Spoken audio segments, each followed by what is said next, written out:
welcome to Concert Pipeline. That's Jens Schippel. And that is Steve Jones.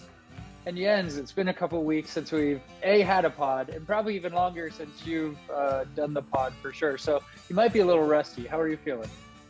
I'm feeling pretty good. This is a podcast about music news and events in the whole, music ecosystem, I believe, right? It is something along those lines. Yes. We bring a different guest to the podcast every week or so. At the end of the last pod, I did kind of a little year-end recap, and we actually had 54 episodes last year. That's insane. That is insane. I mean, that's a little over one a week. You are good at math, sir. Don't let anybody tell you otherwise, okay? I suck at math. That was just a lucky guess. Yeah, there's a little more than one a week. But you'll remember that there were a couple times where we had more than one. Like there was one time where we had 3 in a week, centered around Bottle Rock, right? Right. Where we had all that content, and we had other interviews stacked up right behind it. So like, we got to do 3 in a week here, and and that's right. I don't think you were present for all 3, but no, I got they were 3 getting out. knocked out. Right, they were getting knocked out back to back. But you're not including the ones that we had to do over because there was some sort of technical difficulty, right? We had to scrap them and then do them over again. Did we have to do that this year? I don't remember. I try and block that stuff out. So yeah, I think there were a couple times where we had to do that. Not too there often. was one. I think there was one, right? Because it was when we were in that pandemic period. I mean, not that we're out of it per se, but where we recorded in your backyard, and we were about 6 feet apart from each other at the other ends of the table, right? And the AirPods just bled into each other. That's right. So the audio was all bizarre. So we've since recorded in your backyard several times, but spaced it out more, like 20 feet, something like that, so that we don't have that bleed over where we can hear ourselves, and B, have that like 1.5 second delay where it doesn't work. So right. Yeah. Well, Steve, welcome back to the show. It's nice to finally have you back on here. Welcome back. And we should say who we have on the show today. We have Josh Radin. I did this interview probably about 2 months ago, to be honest, but they wanted to put it out closer to when his show is going to be. So he's going to be playing at the Fillmore in February, assuming everything goes as planned with where we're at right now. Shows are getting canceled left and right. So he's going to be but shows have come back to some extent. Do you remember the time where we were so excited when shows were being announced again? Oh yeah. It is. And I've been really excited for concerts to be back and to have been to a few, but I also feel really weird about it. Like, I mean, most of our interviews are done through Zoom now. So we get to talk to folks all around the world, like Josh, who I interviewed. He's in Stockholm, Sweden now, living there. And so I get to do those cool things and don't have to go to concerts. I do miss concerts, but it's also weird. It's weird. So I'm pretty selective over the concerts that I go to. Right. These days I've only probably been to 3 or 4 in the past year total. Selective because you're picky, or selective because all your choices are being canceled on you? That too. I was supposed to go to a show this coming weekend, actually, at SF Sketchfest. To see Triumph the Insult Comic Dog from Conan O'Brien, and along with Weird Al and Ken Jennings, do this show called Let's Make a Poop, right? And so this is all stuff from like nostalgia, early 2000s that I love. I was so excited for this, and then the festival got quote unquote postponed, where I don't know how they're going to rebuild the whole festival, because it relies on so many different schedules of people for all the different shows that they do. So we were hoping to cover some of the shows, but who knows when it's going to be rescheduled. I don't know, but that's the way it is. So let me put out the date for Josh Radin's show. It's actually not the Fillmore. It's August Hall in San Francisco on February 18th. So get your tickets if you want to go see him. He puts on an awesome show. He's a really great live performer. I'm pretty sure he did a song for the pod. It's been a couple months, but I think we had him do a song for the pod, which is really cool. He has a great voice. Nice. Just the kind of guy that you want to see live. Yes. Yeah. So how's your holidays been, Jens? You got a story for us? Yeah. Well, not much of the story, but it was nice to finally see my parents again, and I haven't seen them at their place, I think, since the pandemic began. So 2 years or something. Mm-hmm. And so they live up in Seattle, right? So had to deal with the whole being on a plane on the 24th of December and then coming back on the 27th of December. Flew out of Oakland. Oakland was dead. I mean, there weren't very many people at that airport at all. So, here I thought it was going to be crazy packed with holidays, holiday travelers, and all these flights that were getting canceled, because people were calling in sick and they couldn't come to work, and just pandemics and weather. The weather's been crazy. We had this massive storm come through on the West Coast, so a lot of flights were affected by that. So here I was thinking that the flying thing was just going to be nuts, but it wasn't. It was actually it was breezy. But I've got to say that Seattle is a super rainy place. It doesn't snow very often. It doesn't really get all that cold, but this storm was like insane. It was 18, dude. It was 18 degrees at night. Oh my gosh. No, thank you. 1-8. And this is for Seattle. I mean, if you live in the Midwest or something, it's probably no big deal. You're used to it. Sure. But the Green Bay Packers game last night, it was 10 degrees, it was 10 degrees, right? But felt like Wisconsin, yeah, you've been there.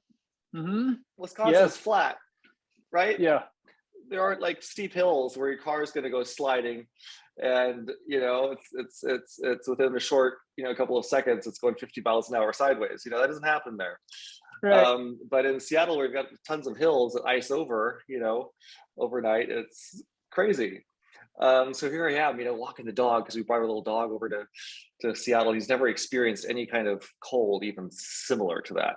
Right. I mean, this is a spoiled little dog who doesn't want to go outside when it rains and it's 65 degrees out. Right. It's like snow. What the hell is this? He couldn't figure out what the snow was. He's no idea what was going on. Yeah. Yeah. And I think it's so cold. He was just like, I don't know what's going on with me. Like, what's wrong with me? It's so damn cold. But it was beautiful though. Everything had a nice white blanket on it. It was great to see the parentals. It was a nice quick trip. It was fun to see the city, covered in lights. But I did learn that my dog is an asshole and barks at homeless people and people in wheelchairs. Oh, he's prejudiced. Yeah, he's a prejudiced piece of shit. So I blame myself for being a bad parent, a bad dog parent. So I gotta, educate this. Is this come from behavior that you exhibit? Do you bark at homeless people and people in wheelchairs? Is this, yeah, is that where this comes from? Yeah, I gotta cut that shit out. I haven't been a very good role model, apparently. We all turned into our parents. It's just inevitable, Exactly, right? As much as we try not to. Exactly. Right. That's pretty much it. Yeah. What about you? And just to finish the trip, your trips are not cutting down. You're back to your normal trip cadence. You're going to go see the Raiders this weekend in Vegas. Then, if I understand it correctly, the next weekend you're going to Hawaii. Right. Okay. Yeah. Yes. Yeah. I know this was kind of crazy. It feels like we're back into some crazy jet setting in a way where we're trying to make up for the last 2 years of not really being able to go anywhere. We're almost gone every weekend or every other weekend. But that's a very short term. 3 states in 3 weeks, but or 3 or 4 weeks, right? So yeah. Not bad. Well, I'm gonna run out of vacation time soon, so the trips will have to stop somewhere. Right? They'll have to stop. I'll probably be stuck, with 9 months of having to work because I have no more vacation left. Yeah. My stories are pretty centered around hunting as usual. I mean, this is the hunting season. This is the last month of hunts, and so I've gotten out a lot more, and I've shot a lot more birds. I still haven't hit a limit in any hunt, which is unfortunate. I was hoping to get one of those this year. Also was hoping to get a goose, and had several hunts where it was possible to maybe get a goose because of the reservations that we had and everything, how that lined up. Like this past weekend, we brought out our slammer socks, which are ultimately like big grocery bags with a black line on a stick that look like a snow goose, Right. We have like 60 of those, and so we spread those out, and along with some full body snow geese decoys and our normal duck decoys as well, to try and entice the snow geese to come in, right? Right. Well, I didn't get a snow goose this past weekend, like I was hoping. I did get 2 birds though, so I was okay there. And I tell you, I mean, I'd gotten much better at putting the contacts in this season. I've put them in every time. Usually, early on in the season, I did it the night before, but it kind of gave me some weird dreams. I'll share one with you, just because we're on the pod, right? Where one where like I put them in the night before, and then I wake up at like 1:30 or something, and the dream I had was like my ex-girlfriend was driving me out to the hunt at Grizzly Island, and she was driving on the sidewalk, and then I realized, no, we're not supposed to go to Grizzly Island, we're supposed to go to Delavan, sort of thing. And then I woke up and got ready to go to the Delavan hunt, but it's so weird. I'm like, okay, I need to just put them on in the morning. Seriously random. Yeah. It was random and weird.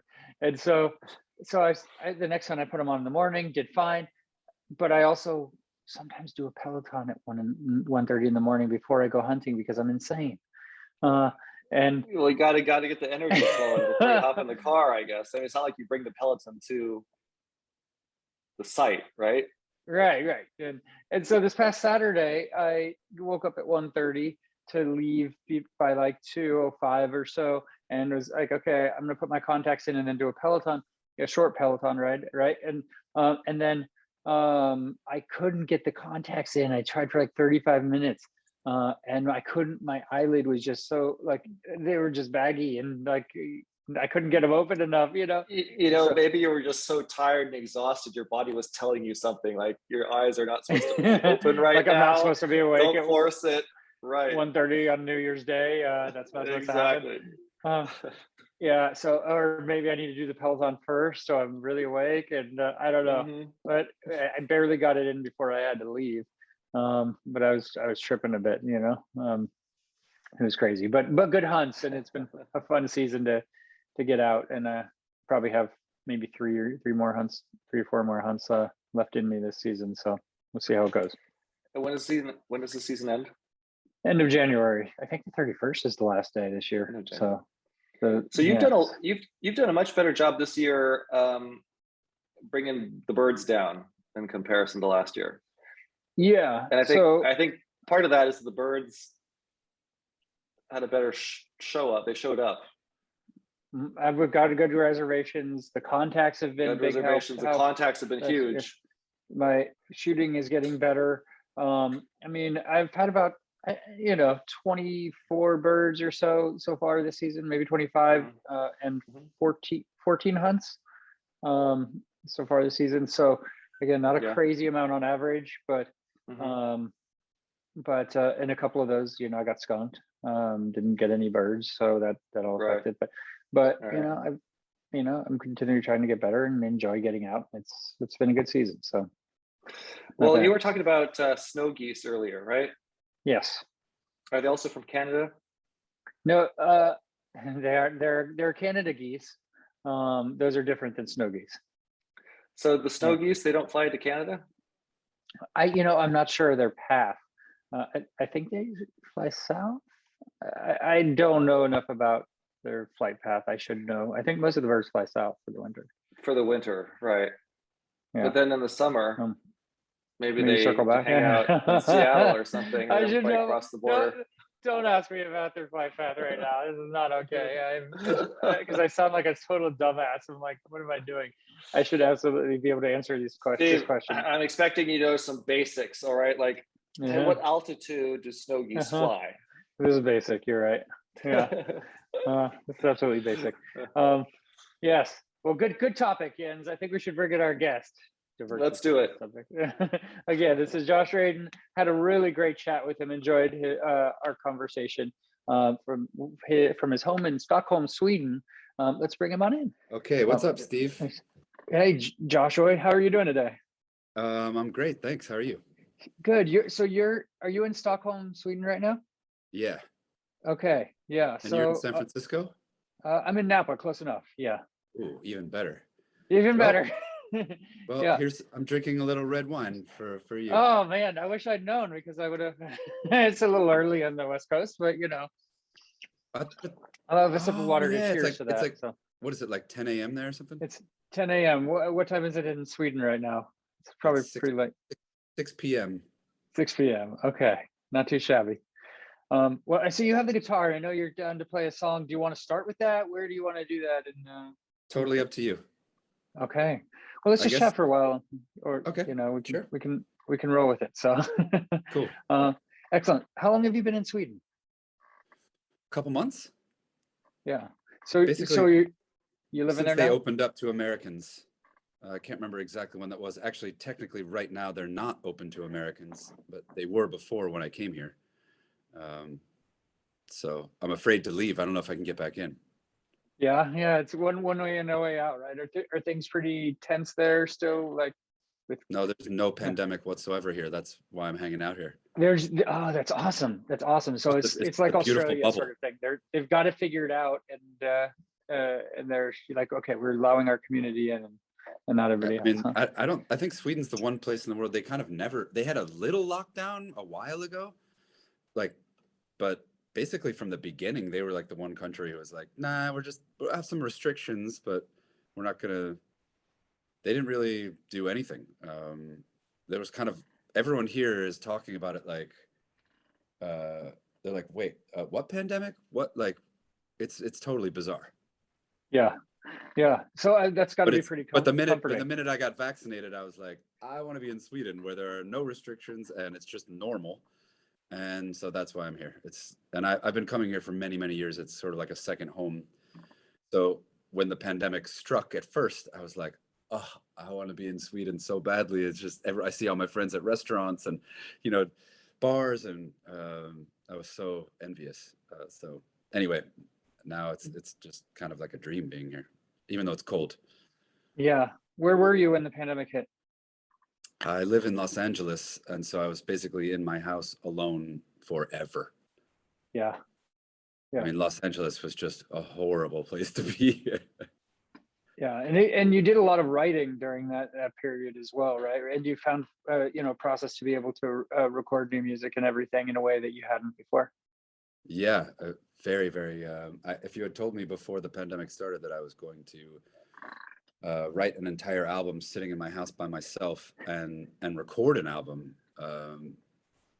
without leaving the house, I would have been like, no way, man. I mean, I've always recorded just going into a studio and, getting a band together and, feeling it out organically. And this whole record was made by exchanging files with one guy, my producer, just files back and forth through email and text. And it was just, I guess, the modern way or something. But it was pretty cool. At first, I found it very daunting. I thought, this just isn't the way you're supposed to make music.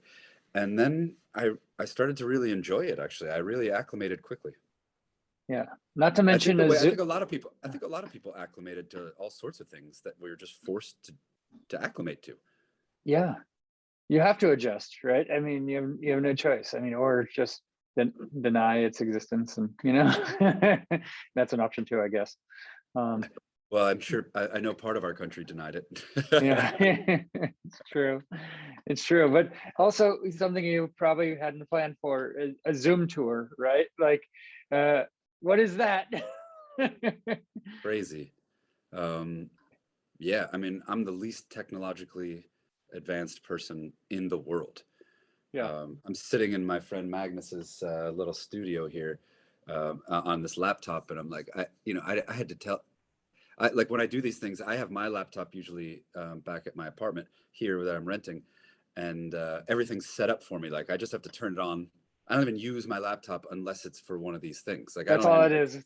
change. I literally open it up. The settings are good to go, and I'm like, all right, let's do this. I just have to like press enter or something. You know, it's literally Zoom for dummies when it comes to me. Yeah, yeah. Well, we have a lot to talk about for sure. So I want to start with the really positive stuff. You've partnered with the Stearns, you know, in terms of raising money for Animal League, and tell me a little bit about how that came about. Let's see. A few years ago, I was playing a show in the Hamptons in New York, and I try to play there once a summer just as an excuse to get paid to go to the Hamptons because it's so expensive. It's a great way to get a trip. Yeah, exactly. I do that with a lot of places. So I ended up randomly meeting Howard Stern and his wife Beth, and we started talking. I guess she ended up having been a fan of mine, and she said, "I don't mean to be like that person, but I work for this organization called North Shore Animal League America. It's the largest no-kill animal shelter in the world, and it's just outside New York. And I love animals, and especially rescue animals. And she said, would you come back next summer and play our benefit? And I said, of course. I'd be happy to. I'd be honored to. And it was just so much fun that now I've been doing it every summer. And I wrote a song, and I like all this money I make from it. It's a song called Here Right Now. If your listeners want to stream it or buy it, whatever, all the money I make from that song goes to North Shore Animal League America. Anyway, I just try to do whatever I can. I'm not saying I'm living my life to, you know, I don't. My sister actually in Cleveland, Ohio, where I grew up, her and her husband, they have 2 rescue dogs. They're obsessed, and they have jobs, but on the weekends when they're free from their work, they go to the shelters and play with the dogs, and you know, I mean, just anything they can do, and do walks for charity for the dog, you know. So my sister really got me into it at first, and then Beth was the one who got me involved. Beth and Howard were the ones that got me involved in North Shore. Oh, that's really cool. Tell me about growing up.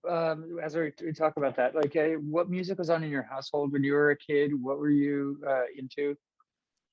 My parents were, you know, teenagers of the 60s. So when they had me and my sister, all great music was flowing through the house all the time. And in the car when they were dropping us off at school or wherever we'd go, it was always the oldies station.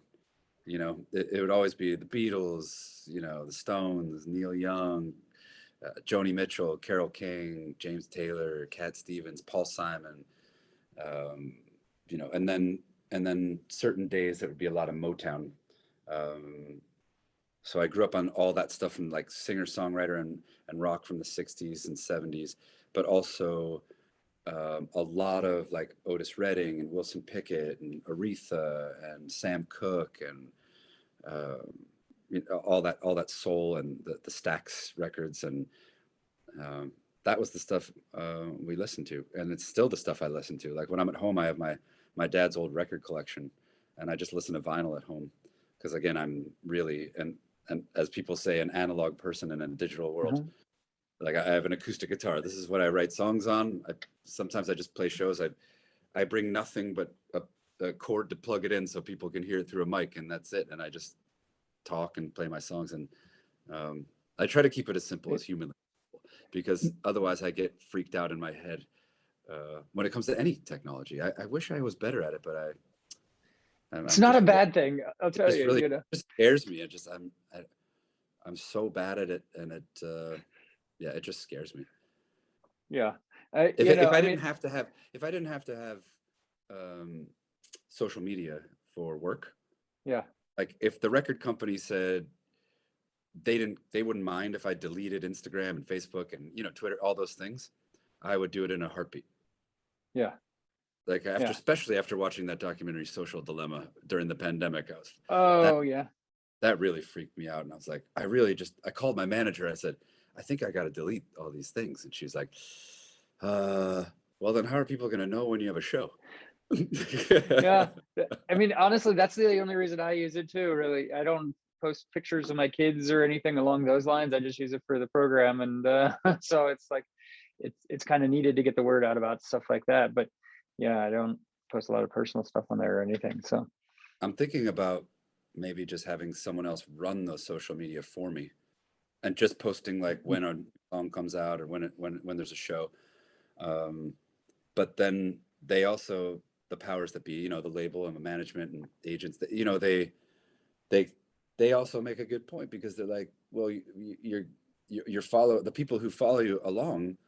They're yeah, not just following to see when the next show is in their town. They're following to see a little bit of you. And so you can, if you do that and someone's just running your page and they're saying, this is for Joshua Radin, and here's when his next show is in your town, you can expect a lot of people would just unfollow. And then it's kind of pointless to even have it anyway. So I don't know. It's kind of it's an odd situation, you know? yeah, it's a tough beast, right? But it For is what sure. it is. It is what it It is. is. Yeah. I'm not complaining. It's just I'm always trying to Yeah. figure out how to make things better. How to detach and how to just, detach while connecting, right? So Yeah, exactly. I'm sort of always been a kind of a life hack type of person. uh-huh. No matter, ever since I was a kid, whether it was like in school, like how to figure out how to get the A without actually doing as much work as the other kid, Yeah. or just little life hacks, like whether I had jobs before playing music or little things or day jobs, I always kind of try to figure out how to get around this, or how to, like, Yeah. Yeah. There's something about it. I always find it so intriguing life hacks. Yeah. Well, I mean, talking about school and, and college and all of that, I'm sure you learned a lot at Northwestern University, but probably one of the best things to come out of that was your friendship with Zach Graf, right? Well, yeah, I mean, actually, we met in school, but like we had a mutual friend, Hmm. so we had met. We knew who each other were, but we weren't like friends in college. We became like best friends right after college. Like we were both waiting tables and writing screenplays, and we would give each other notes on our scripts. And when we finally did meet in New York and became friends, like, I don't know, we were pretty young, but I don't know, maybe like 25. Yeah. Something like that. Anyway, we became like instant, like it was one of those, like in Step Brothers, like, did we just become best friends? Yeah. It was like that. We've always had that kind of thing where I remember the first time we hung out, we ran into each other, and the girl I was dating in New York also was a girl I knew from Northwestern, and they knew each other. So he stopped and saw us sitting at an outdoor cafe and was like, Deborah, hey. And she was like, yeah, this is Josh, my boyfriend. And he was like, yeah, we met, like we had a mutual friend. And within like 5 minutes, something happened, and we were quoting um, Annie Hall back and forth to each other, like line for line. I don't even know how it happened, but that was like the moment where we're like, all right, we're gonna be best friends forever. You know at that point. Yeah. Yeah. Yeah. It's funny. It's kind of how my friendship is with my best friend. Is like we went to the same high school and we knew of each other, but we weren't friends at any point then. But then we started working at the same place, and now we've been best friends for 20 years. At this point. So There's something kind of cool about people you're supposed to know in your life circling in your orbit in a way, yeah, but like an energy that's sort of gravitating. I don't know anything about any of that kind of stuff, even though I live in California. But I'm sure there are a lot of people in California who would have theories about energy and all that kind of stuff. But there is probably something to it. There's something about shared experience and, well, anyway, popular culture references as well. I mean, anyway. yeah. But yeah, And so sorry to answer your question in a very roundabout way. Yes, Northwestern was, I really feel like I learned a lot about myself there, because I went to like an all boys school in Cleveland, oh wow, Ohio, in the suburbs, very small school. It was very academically focused and athletically focused. And I liked sports and I liked school, but my artistic side didn't really start coming out until I went to college. And I felt like there were girls there, and it was like, this is wow, new. all of a sudden you're like 18 years old and there are girls living down the hall from you. And the artistic side starts to come out, and you're like, oh, I'm a painter, and I'm going to start painting, and that's going to maybe impress this girl, or anyway, you're a kid. So that I started coming into my own, and not caring as much what people thought of me like I did in high school. We're so worried about if I could be better at sports, or if I could, I don't know, those kind of things. Yeah. So it was always an artistic kind of thing for you. You always had this feel for the arts, whether it was painting or, I mean, now obviously you've translated that into music. Do you still do art, like paint a lot? Rarely. I feel like for a long time, it was sort of like an embarrassment of riches in a way. Like I was able to do certain things pretty well. I wouldn't say like amazingly well or anything. I wasn't great painter. I wasn't a great musician, a great screenwriter, but like I was able to I was adept. And I guess for a long time, until I found music, which was later in life, it was very confusing to me. It was just, I didn't know how to focus. So now when I started playing music at the age of 30, got a guitar and learned a few chords and started writing songs, it was like, all right, I'm going to focus. I'm going to try something, like without dipping my toe into all these things, having your finger in so many pies. It was like, I'm going to try this, and I'm going to go for it. Every day, this is what I'm going to do. When I feel creative, this is what I'm going to focus on. And this is where I'm going to put all my creative energy. And that was the first creative medium that the audience like sort of came to me. I had always been seeking an audience in some way, like painting, screenwriting, working and hoping that someone would buy something, and like seeking an audience. And music was the first thing that I ever did and focused. And it was like, I just fell into it, and the audience came to me, and they demanded actually that I become a professional musician. And it was out of that demand that then the supply came, that I started writing more songs. And it doesn't usually work that way, right? Like, I don't think it ever really works that way in music. So it's a very weird story. But I was also like a struggling artist for so long. It's just, whether you're using a paintbrush or a typewriter or whatever it is, you're expressing yourself. And so if you pick up a new medium, a new tool, a new instrument or something, maybe it's easier. Like I was used to 10 years of expressing myself in some way. Yeah. This was just a different tool.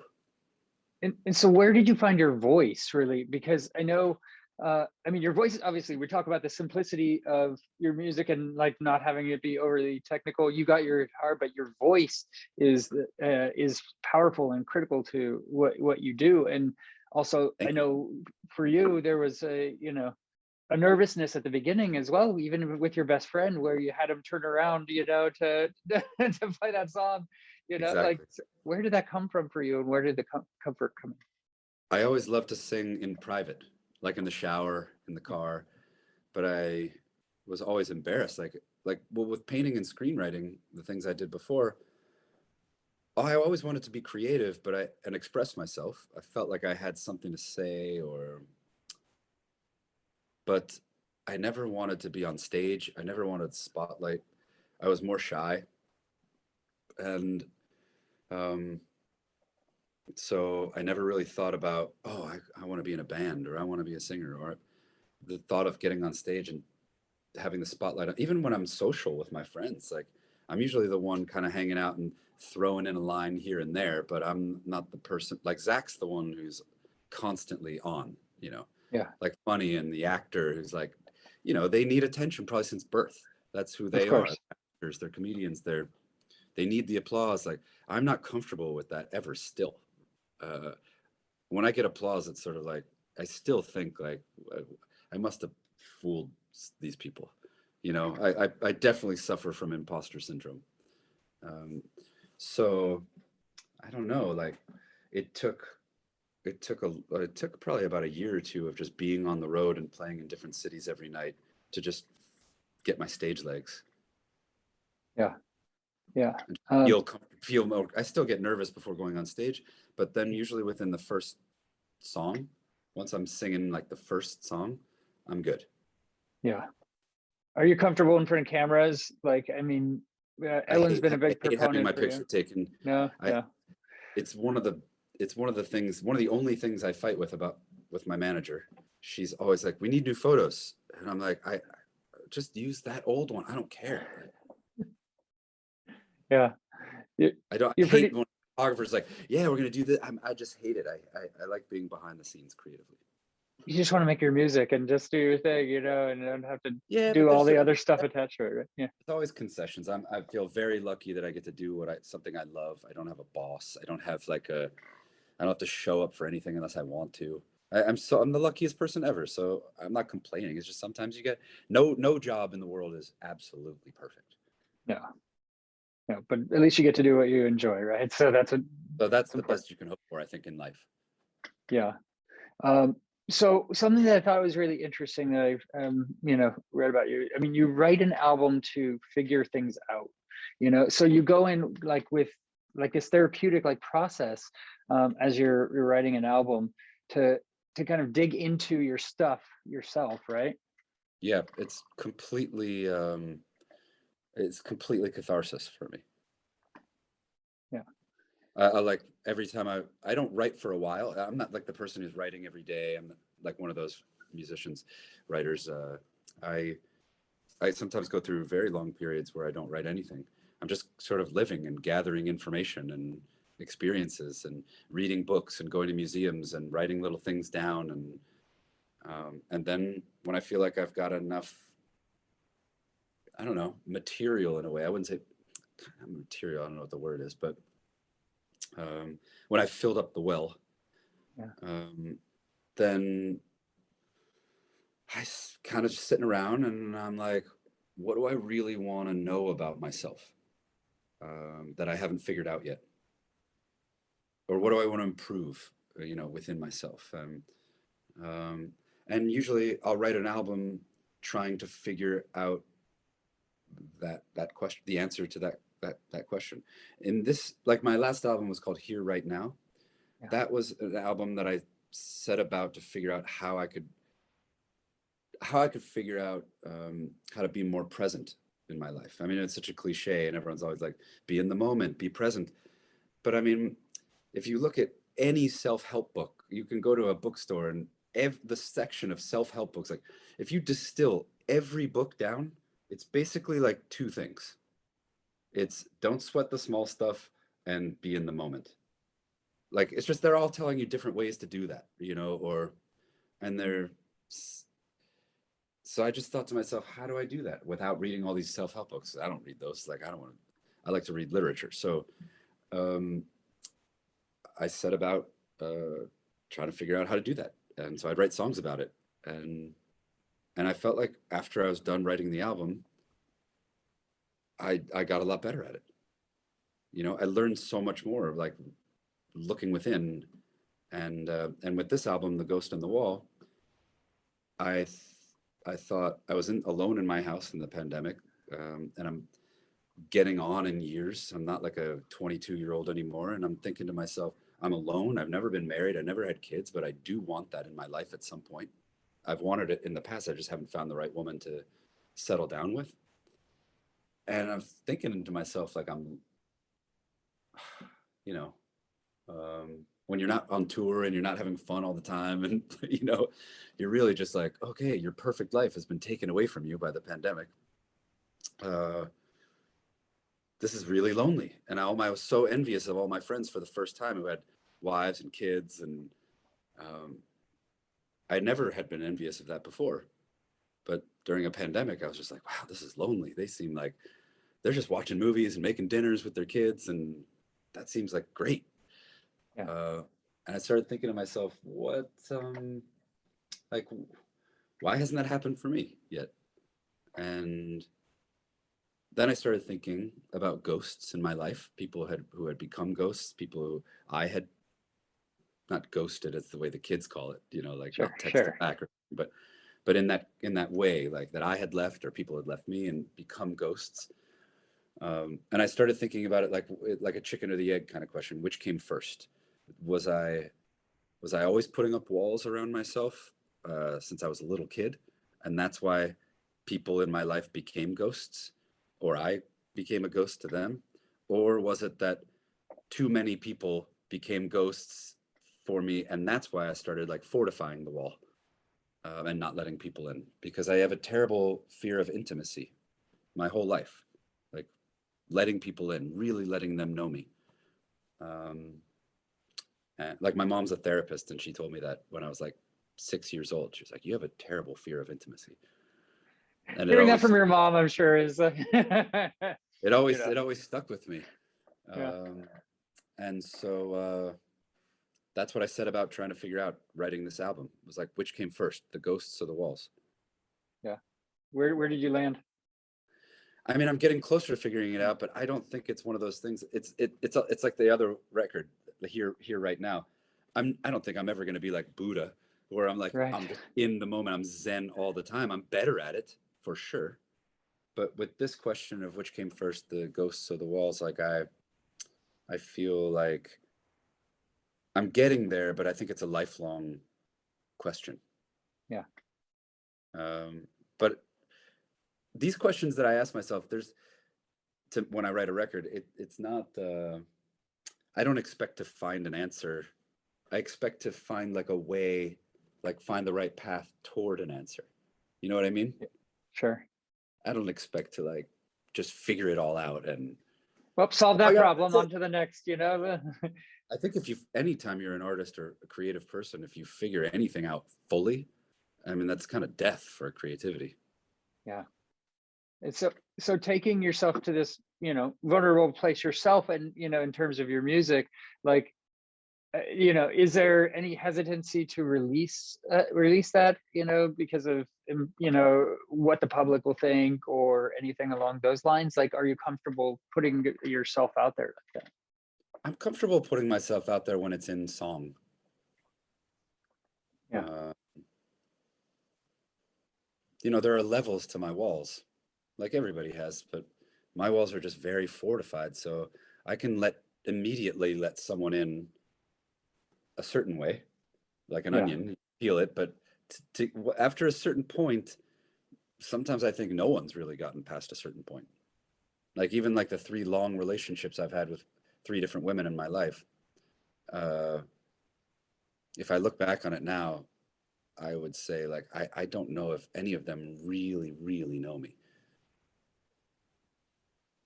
They know certain facets of me, and they got to know me pretty well and better than other people, of course. But I don't know if I've ever been able to just really shed all that. Yeah. All the wall. Sure. And so in the new album, you have Not Today, which I thought was interesting because you kind of, with that song, you, I mean, it was at the beginning of the pandemic when you wrote it, but you were also kind of emulating the Beatles' Help in your style for that, you know, that song. Tell me about your approach with that and how you landed there. I just love the juxtaposition of like dark lyrics and happy melodies, or vice versa, or, you know, although you don't really hear a lot of very dark melodies with happy lyrics in songs. Usually goes the other way. But I remember hearing the song Help when I was a little kid in the car and just thinking like, this is such a poppy like production. This is such a thing, but it's the lyrics. When you really listen to the lyrics, John Lennon is really just going like, help, like really like a cry for help. And I love that juxtaposition. I've always found that so fascinating. So I wanted to write a song that was like, I think the production of Not Today, of this song, is very almost like Gracelandy, or a little bit like Paul Simon-y, happy, but and if I think upon first listen, some people might think I'm saying like, no, not today, good times are coming around, like we're not going to take this, you know, like it's very hopeful. But it's really not saying that. It's more like, why are we saying that? You know, so many people in the beginning were denying this pandemic, and we had Donald Trump telling people it's just a flu and drink bleach and don't wear a mask and, you know, all this stuff. And that's when I wrote this song, being like, why are all you people denying what the scientists are saying? Why are you listening to people who are, that was the most confusing thing for me during the pandemic.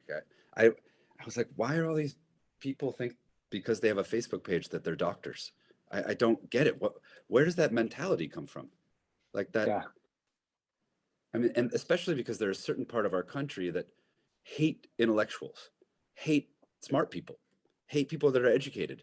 They're like, I think it's obviously a deep fear inside. They're threatened by, you know, people that are smarter or educated but I just, that I guess I can understand that mentality, that being threatened by someone who, you know, like in anything, you know, if you're a basketball player and you kind of suck and you're going to be threatened by LeBron James, you know, it's like you're jealous and you weren't given that tool, you weren't given those skills, you weren't given that stature, the height, the whatever.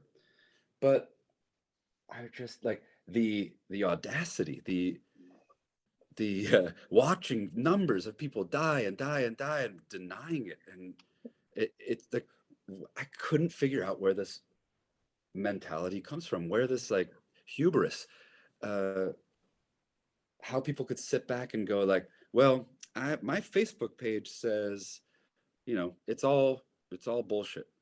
Yeah.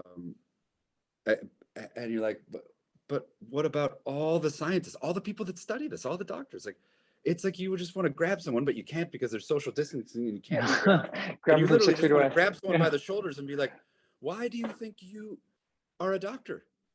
You didn't even get out of high school. Like, how are you telling people what a vaccine's going to do to your kid or to people around? You don't even have you barely have a high school diploma, and you read some hack page on your social media or something, and You trust it as fact. I was driving around LA in the beginning of the pandemic, and you'd see like spray paint, like "fuck Fauci," and you're like, all this guy has done is be brilliant and try to help people his entire life. Like, fuck what him. is What is wrong with you? Yeah. I don't sit. I went to college and it was a good college. I'm not a scientist. I'm like, whatever Fauci says, like, maybe it's wrong, but he's got a better bet than I do. It seems clear, right? And you have those friends who still haven't gotten vaccinated, and who you're like, you don't get it, right? I mean, to me, it's simple, and it's like comparing California and how California has handled the pandemic to Florida, you know, and how they've handled the pandemic. There are tons of people here in Sweden, especially younger people, who are anti-vax, but they still get the vax. Yeah. Because they're like, well, I don't think anything's going to happen to me. I've had COVID. I didn't even feel it, or it was a bad cold for a week or whatever, but I'm getting the vaccination because it's going to help the world. We're all in the same boat when it comes to this. And if you don't understand that, it's like the anti-vax people going, yeah, well, I don't need it. I don't think it's good for us. But okay. But you're vaxxed for polio, right? Or you vaccinate your kids to go to school, you know? Yeah. It's like, why is this one special? Are you not going to get a measles vaccine? You're going to give a kid measles in school? Like, you're going to get smallpox? Like, these things have been happening for centuries and centuries. Like, if you want to go live in the outback by yourself and not vaccinate, sure, go ahead. Go for it. If you're going to be around people, if you're living in a populated area and sending your kids to school, I'm just like, again, I'm not saying yes, vaccine. I don't know. I just do what the people who know. Yeah, trust the experts, the ones that there's proof, right? I would never sit there and get in an argument with someone about the vaccine and, well, it does this in your body. I'm like, I don't know. I'm not a doctor. I'm not a scientist. And the fact that you think you are and you're not it makes me just want to be like, I can't even get involved. I can't even. Anyway, so that's kind of what that song's about. We went deep there, right? You know, alienated, you know, at least 35% of the audience. No, I'm just kidding. No, I just, it's been very interesting over here in Sweden because, I mean, it's kind of like the future here. You know, things just work. I mean, there's good and bad things about every place, but, you know, there's just, it's easier here. It's a very small country. There's only 10 million people. Mm-hmm. And in a more homogenous country, it's easy to pass legislation. It's easy to have progress because you don't have 350 million people who are all different fighting for their goals and their needs and thinking, well, I don't, you've got someone in the backwoods of Arkansas being like, I've never met someone who's Korean.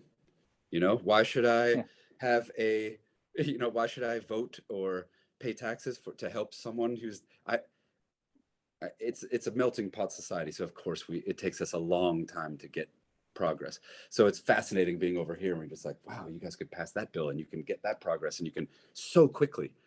I mean, it is what it is. We're just two extremely different countries, especially when it comes to size. But man, it's really amazing what you can do when people are all realize they're in the same boat. Yeah, wish we would get there. You know, like their water, their tap water here is just, it's better than any of the bottle. It's better than Fiji water in a bottle. Really? That's awesome. That's awesome. All right, well, a couple other quick things I want to ask you about before we get to playing a song. Pizza with Weird Al. Tell me about that experience. I just went to go, my friend Chris Holmes, who produced my first album, we were here out of his bed. My first 10 songs I'd ever written. And he was the only musician I knew. He wasn't really a producer, but I mean, he's a great musician, and obviously he's a producer, but it wasn't like working as a producer or anything like that. He's just the only person I knew who was a musician. So we went in his bedroom and we just kind of had a Pro Tools rig, and I would play a song. And anyway, he DJs around LA, just for, you know, parties and clubs and things like that. And he was like, come by one night. And I was like, okay. So me and my friends came by. They were having a little party, and Weird Al was there, and there was like a bunch of pizza, and we started talking to Weird Al, and like the 8-year-old in me was like, yes, this is awesome. Yeah. And he was just the nicest guy, and we were all like, actually my friend, I never ask for photos with people ever. I mean, I have a couple times in my life where if it's like, I think I did once when I played a show opening up for Elvis Costello, and I love Elvis Costello, so I was like, I'm gonna ask for the photo, whatever. And he's super cool guy. But I just never do that. I feel embarrassed. I know they don't care, it's fine, but I just feel embarrassed. I don't. Anyway, but Weird Al, with my friends, we were drinking some drinks and eating some pizza, and I was like, we should probably get a photo with Weird Al. And they're all musicians, and they were like, no, we can't. It's so cheesy to ask it. And I was like, you know what? I'm going to ask. We're going to do it, eating pizza, and you all are going to be very happy we did this tomorrow. And they all texted the next day after I sent them the photo from my phone, like, I'm so glad we got that picture eating pizza with Weird Al. Oh, that's so awesome. I've seen him live a number of times, and he always delivers. Yeah. Oh, yeah. I flew to Colorado to see him live at Red Rocks at No like way. 2018 with the Colorado Symphony. Yeah. I don't think I've ever talked to anyone who's seen Weird Al live. Oh, really? Yeah. Yeah. Well, I'm that one. So there. Well, now we did it. I found you. Did it. I have not had pizza with him, you know, but I did get to ask him one question at a Q&A thing, like he did for it was at an SF Sketch Fest in San Francisco, and yeah, I asked him about his daughter learning the accordion or what have you, if they ever did dueling accordions on stage. It was not a great question, but but you know, it was cool. So that's cool. So yeah, what do you think? Should I play a song? Yes, we can do that. Yeah, let's go for it. Okay. I'm gonna play a song called off Ghost in the Wall. That's called Hey You, because it's a little more upbeat rather than some of the songs are kind of melancholic, and maybe your listeners, after a conversation with a pretty mellow guy, might want something a little more upbeat rather than melancholic.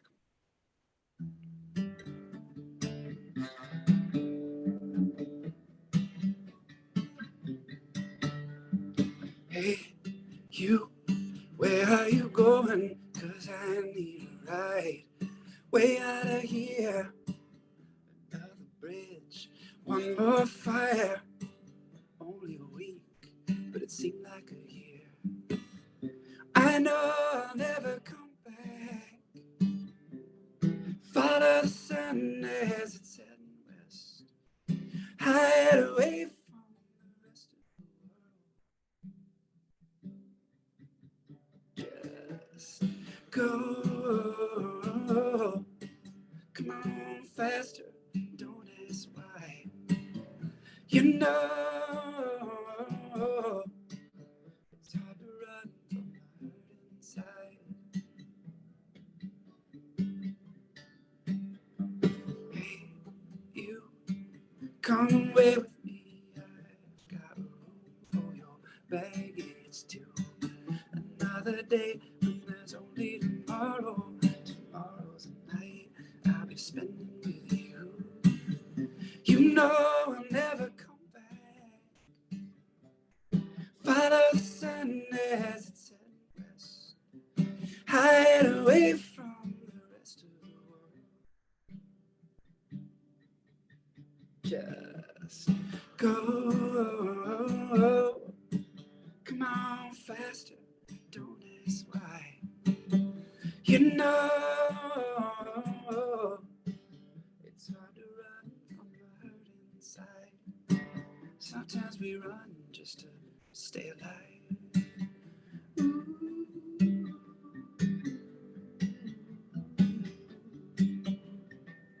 Ooh.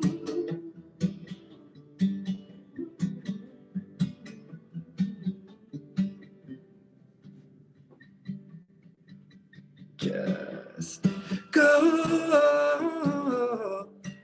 Come on faster, don't ask why.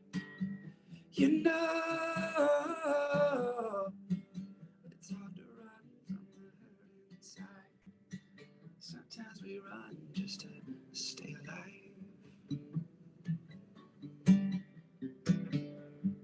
Hey, you, come away with me. I need a ride way out of here.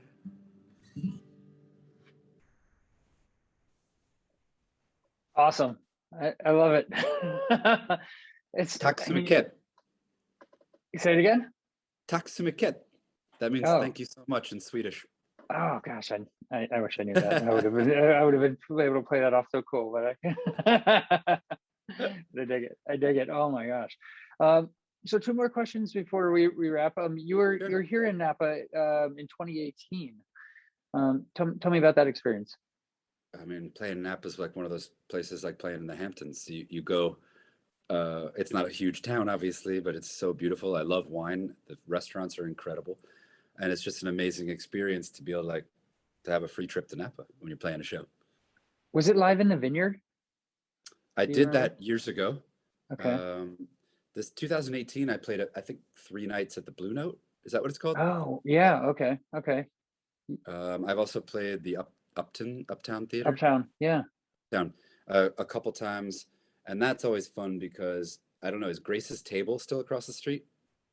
I think so. Because that's the best fish taco in the world.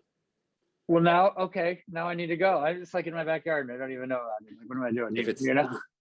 That is the best fish taco in the world, and I dream about it. Yeah, we'll come back and have some fish tacos. So I'd love to drink some good wine, and oh man, I love Napa.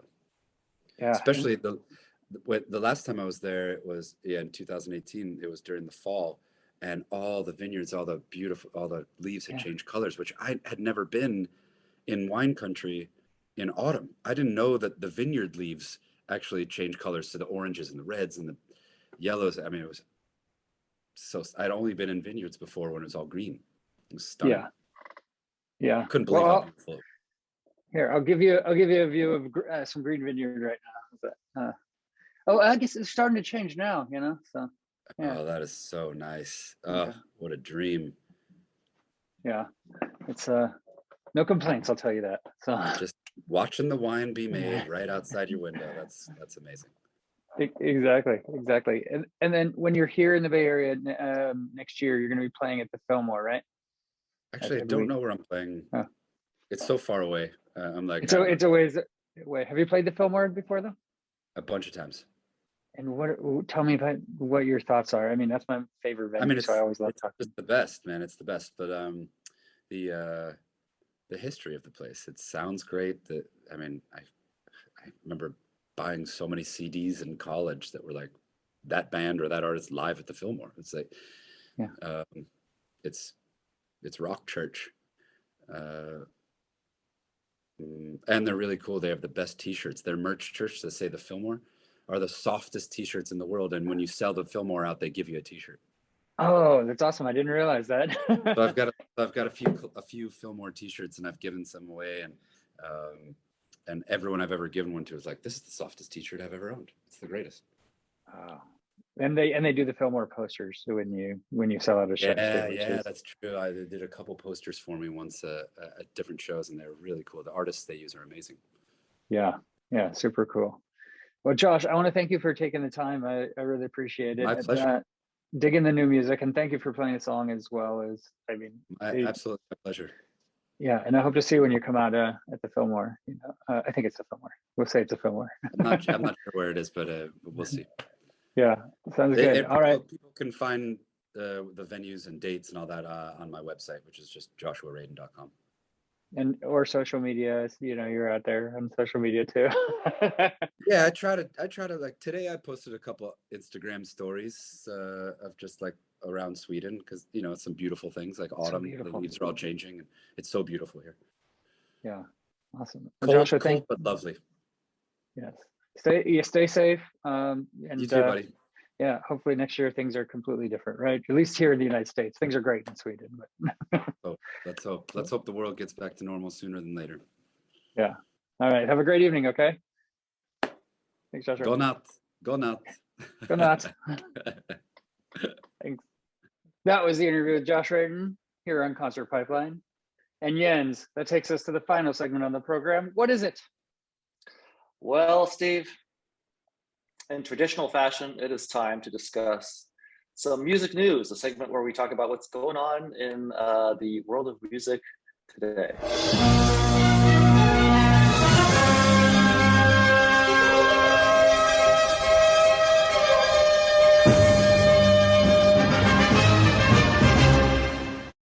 That is right. We each have a couple of stories here. While everybody's been taking a break for the holidays, there is some happenings in the music world. And we're excited to bring it to you. So first story for you, Jens, has to do with David Bowie. David. I knew you were going to talk about a David, and I'm really glad that you brought up David Bowie to start. What's going on with him? He's still dead? Last I checked. Yes, how sensitive of you. I think he would be turning 75 this week. So there's a lot happening around David Bowie. I think in at the Fillmore, Carl Denson is doing a Bowie celebration of some sort, celebrating David Bowie, the group that did put on the show that we went to back in 2016. That are friends of the program. They're doing a 24-hour Bowie-a-thon sort of thing, streaming event. So you can go to celebratingdavidbowie.com, check that out.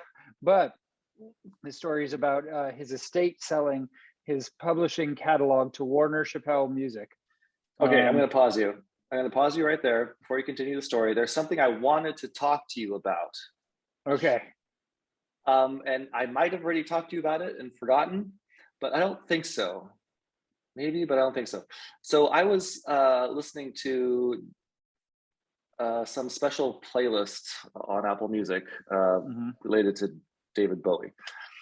And one of his songs, you might know exactly what I'm talking about, but one of his songs, he clearly was fucking around with the all the what are those things called, the mixer, the mixer thing where you've got all the sliders that go up and down, all the different crazy tracks that are coming in, the mixing board, right? Dude, granted, I might have been baked while I was listening to this, but I was so blown away by how beautifully this one track was mixed. And I know you're going to ask me, like, okay, what track was it? What track is it? I have no idea. I have no idea what song it was, but it's one of his older, crazy popular songs. But literally, he's singing a duet with himself. Really? Okay. He's in one ear, and he's also in your other ear, and he's doing the song differently in both ears, as if it was a duet. with two different people. It's totally mind blowing. It was That's so beautiful. interesting. I didn't realize how creative David Bowie's music was in that way. You know, a lot of people were doing that kind of thing. You know, back then, you know, I thought of, you know, like Pink Floyd, Dark Side of the Moon right away. But man, I love that era. I love that era of mixing.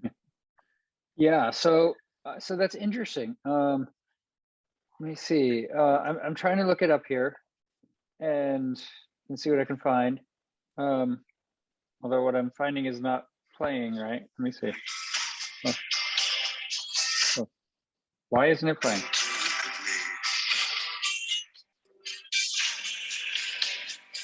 Does it sound like this? Nope. No. Okay. Okay. Carry on then. I'll go. That doesn't mean that doesn't mean it wasn't. Sure. Yeah. Carry on with the story, and I'll look for it while you talk about it. So this deal for his catalog that's being moved to Warner Chappelle Music is worth $250 million. And whoa, yeah, there's been months of negotiations, and the estate sold the publishing catalog. It spans 6 decades, including such songs as Heroes, Changes, Space Oddity, Fame, Let's Dance, Rebel Rebel, Golden Years, Ziggy Stardust, All the Young Dudes. His 1981 collaboration with Queen, Under Pressure, and hundreds more. I mean, yeah, it's crazy. And that's fantastic. Yeah, songs from 26 of his studio albums during his lifetime, as well as, this is the part that was interesting to me, his posthumous studio album release, Toy, which comes out on Friday. So they're putting out an album on Friday. This wasn't even part of the headline, but an album release called Toy that includes, it also includes 2 studio albums from Tin Machine, but they just breeze over this thing that they're putting out a David Bowie album on Friday called Toy. So that's what I'm interested in, and I want to see what's going on there. But, you know, again, this is the Bowie 75 celebration, you know, surrounding his 75th birthday, which is on Saturday. And the campaign also includes pop-up stores in New York and London, and the release in November of the Brilliant Adventure box set. And the Toy album is there, which is re-recorded versions of relatively obscure songs dating from early in his career. While that album is available as part of the box set, it'll be released separately this Friday. wow. So I'm interested in that. That's what I'll be listening to on Friday. That's fantastic. And I've been trying really hard to find this one song that I was just talking about, and I've failed miserably. Maybe you need to get high again to I think so. I think so. I feel like it was in some special playlist that somebody had created. It only had like 6 or 7 songs in it. Yeah. They were all amazing, and this was one of them, but whatever. I'll have to circle back on that. Yeah. I'll take your word for it. You got a story for us, Jens. I do. I do have a story. It's not about somebody named David, though. Oh, okay. I guess okay. It's about somebody named Miley. Let's talk about Miley Cyrus briefly. So she got some attention. She usually does. She usually does, right? So that's not, you know, a big surprise there. But yeah, she got some special attention because she had, you know, a bit of a wardrobe malfunction. And this was during a New Year's performance, specifically the New Year's we just had a couple days ago. Right. Yeah, this, you know, we like to give the news out there in a timely manner. We do, keep it fresh. Yeah, we're talking January, you know, 2022 here. Yeah, she kind of had to skedaddle to fuck off stage because I guess her top came off. Yes, I watched the video. You did? I did, yes. Was it censored with little like stars? No. So what happened here is, and I know I interrupted you telling the story, but what, so this, it, I don't know, however it came loose, she's like holding it up sort of thing, and she's doing her song Party in the USA. And then she's like, oh, okay, well, I need to handle this. So she, you know, goes in the back, the stage doors open up, you know, in the back for her to walk through.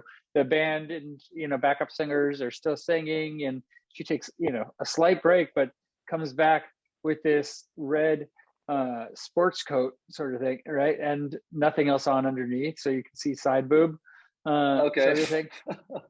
Yeah, and it's still singing, you know, but she comments on it throughout as well. She plays it off pretty well. But is she like singing in the back while she's changing?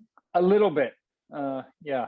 I mean, the backup singers held it, you know, held the ground while she was out, and they cut to shots of people celebrating New Year's and, you know, and everything in the crowd and all that to stall for time. So she was gone for 30 or 45 seconds while, you know, the song. I'm assuming the backup singers are behind her, right? Why didn't one of them just like tie her back up real quick? Tie her back up? He just hopped off stage and tie her up. Tie her up. She took matters in her own hands and went backstage. I guess. Yeah. She had a plan. Yeah. So story goes, Miley Cyrus had to quickly shift gears after enduring a wardrobe malfunction during her New Year's Eve performance. So after ringing in the new year with co-host Pete Davidson, that's the dude from SNL, right? It is, yes. On her NBC New Year's Eve special called Miley's New Year's Eve Party, appropriately named. She began performing her hits "We Can't Stop" and "Party in the USA," like you said. But then, boom, her top came undone, and she had to skedaddle. Yeah, so that's got to be awkward. Yeah, but she's, you know, she played it off, like I said. So she said, "This is, I'm still in the most clothes that I've ever worn on stage," is what she said. She said that while she's singing the song, you know, also, sort of thing too. So that's funny. Yeah, that is funny. Yeah, so she played it off well. Cool, way to go, Miley. From one pop star to another, Jens. Katy Perry. There's video online of her lactating beer and singing with a dancing turd on the first night of her wacky Las Vegas residency. Yeah. Yeah. This also happened this year, or was this at the end of last year?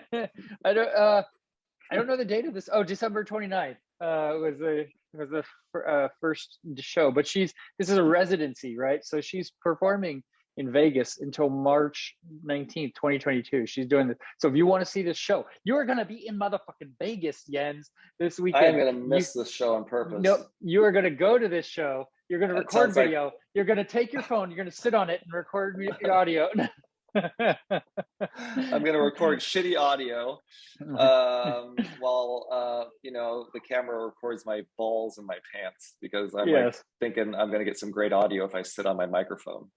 Pretty much. But I mean, this is an intricate like setup that she's got. I watched a couple of the videos earlier today in preparation for this, and so she just kicked off her residency, and I mean, this is all over the place. It's got a theme like Toy Story, right?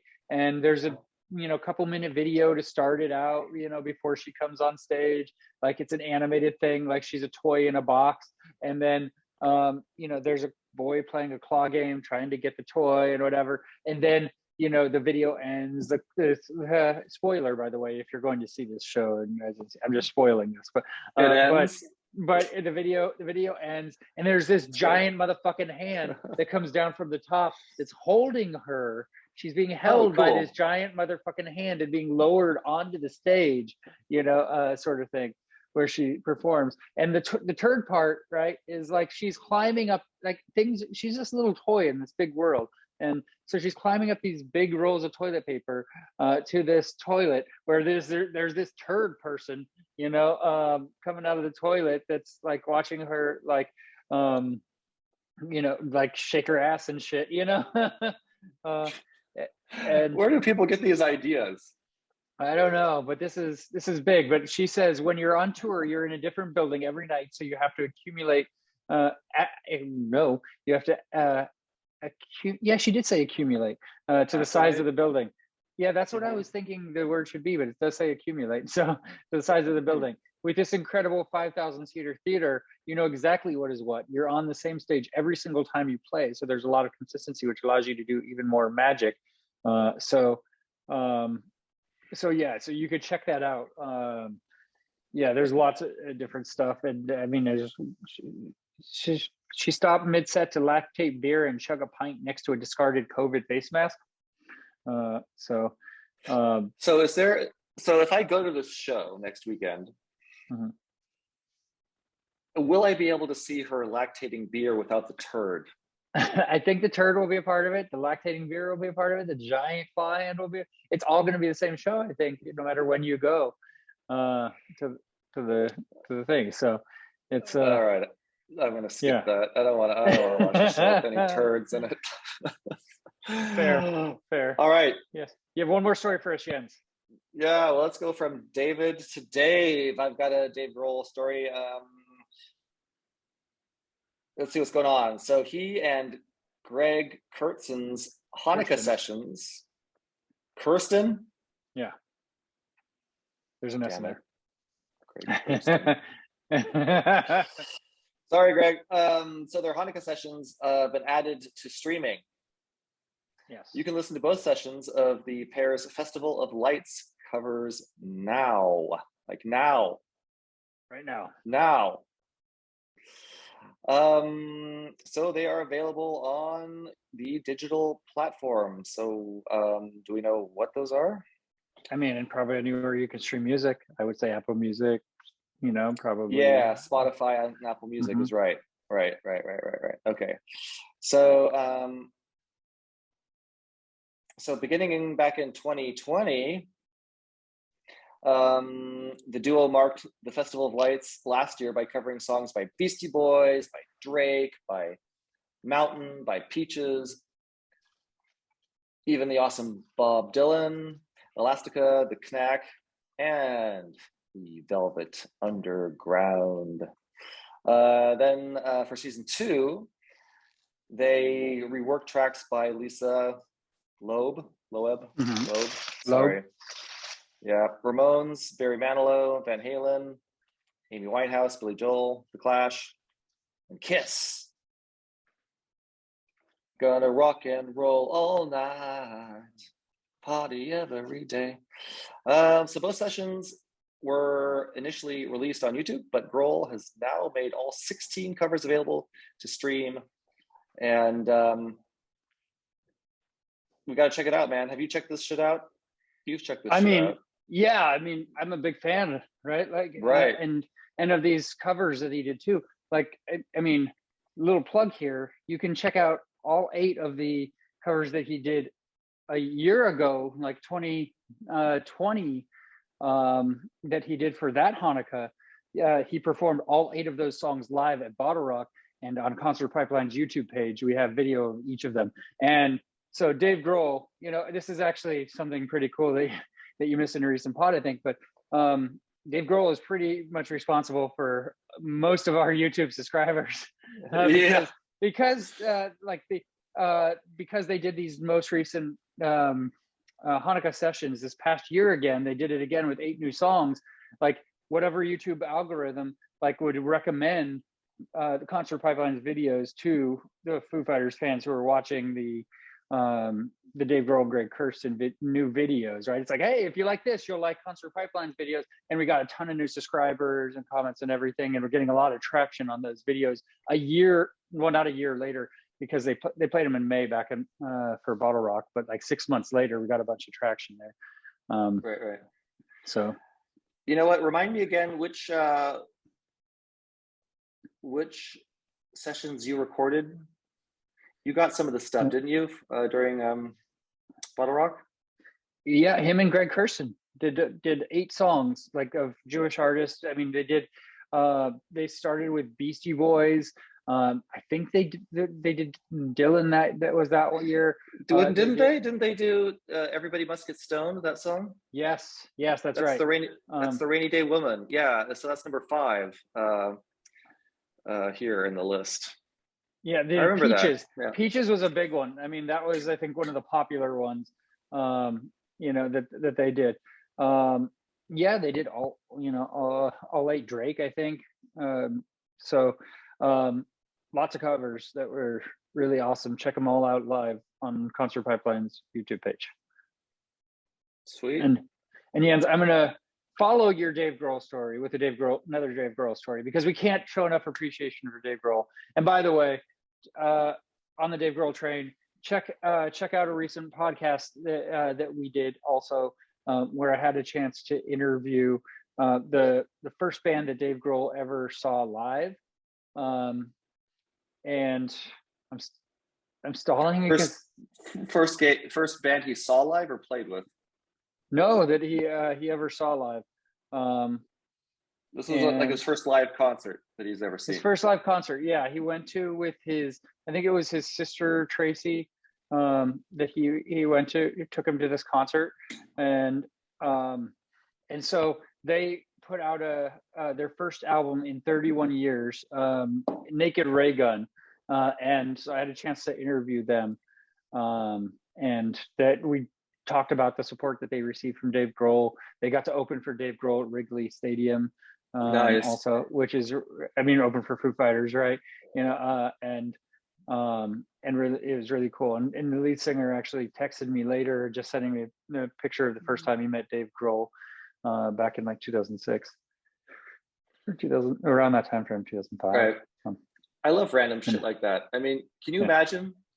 You were in a band once, did some shows, and then all of a sudden the superstar, like Dave Grohl, calls you and says, "Hey, I don't know if this is how it went down, but this is how I'm imagining it went down." He's like, "Hey, you know what? Total coincidence, and I hope I'm not bothering you guys, but first concert I ever went to was you guys, back in blah blah blah blah blah, and I love you guys so much, and you were a huge influence on me, and hope I'm not wasting your time or anything. You're probably not interested, but you guys want to be my opening act for my next tour." Yeah, and writes that conversation about you. go. Yeah, writes about you in his book and everything. Yeah, right. Yeah, right. Yeah, it's pretty epic. But I think I told you about this in a couple weeks back when you were on recently, but Foo Fighters horror film Studio 666 is absolutely insane, says Dave Grohl. You remember this, right? This rings a bell? No. Okay. So he says there's no other band stupid enough to do this. So they have an upcoming comedy horror film called Studio 666.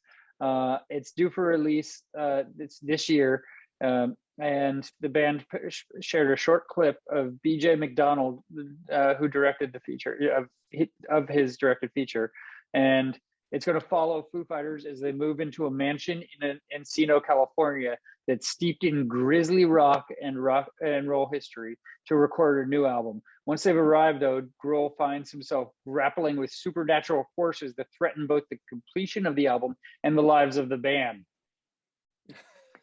I want to watch the filming of this.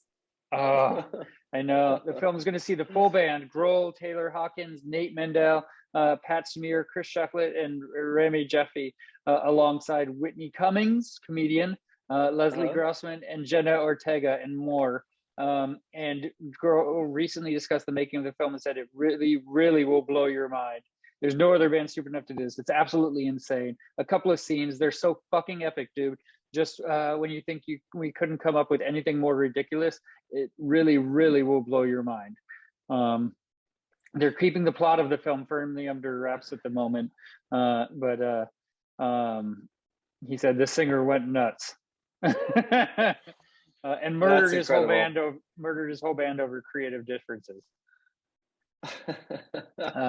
So I love it.